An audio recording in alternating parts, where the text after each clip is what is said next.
Retaining wall siya. Ganun pagka-retaining wall, 1,000 square meter. Pati ibay din, laki ng poste. Hanggang doon. Rito. Malawak kasada. Ito ay maganda to sa resort. Private resort, ito kalsada to. Kaabang kalsada. Ano, palabas, yun ay cemented road na yung doon sa unahan.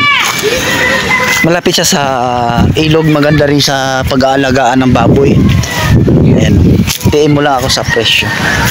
Ayan, taniman ng gulay. Taniman siya ng gulay. Agabi, ayan ang mga nagtatanim. Ayan sa ilog yan. Malinis yan, pambuho sa pananim na gulay. Hanggang doon yan, ikot yan, mais.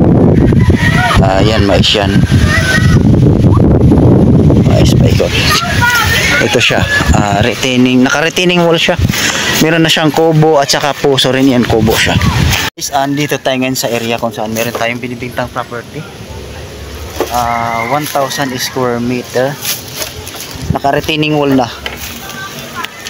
Retaining wall. Labas siya ng ilog.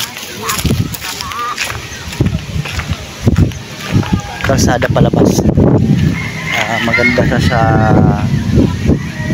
private resort, pag-aalagaan ng baboy. Pwede rin. 1,000 square meter, naka-retaining wall na siya. Ito, naka-retaining wall siya. Ganun pagka-retaining wall, 1,000 square meter. Pati ibay din, laki ng poste.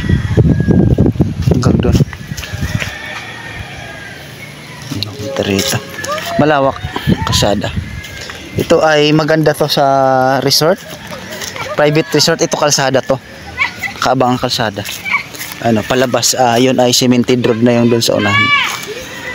Malapit siya sa ilog, maganda rin sa pag-aalagaan ng baboy. Ayan, tiin mo lang ako sa presyo. Ayan, taniman ng gulay.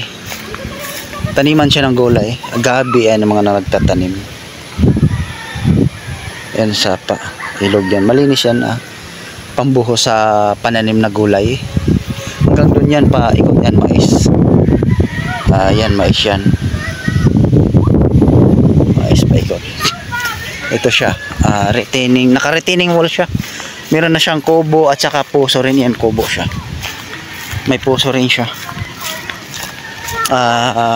Pasok lang tayo ng konti kasi wala dito ang caretaker. Magagalit ko kuya, ayun na. Ito, retaining wall, ang kapal pati. Ito, kapal. 25 ang kapal, 20. Naka-retaining wall siya. Paikot. Kapal pati.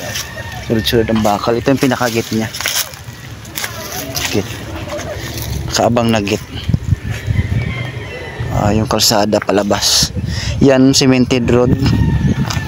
So, kung tanungin natin sa baha, ay mataas yung dadaanan ng tubig.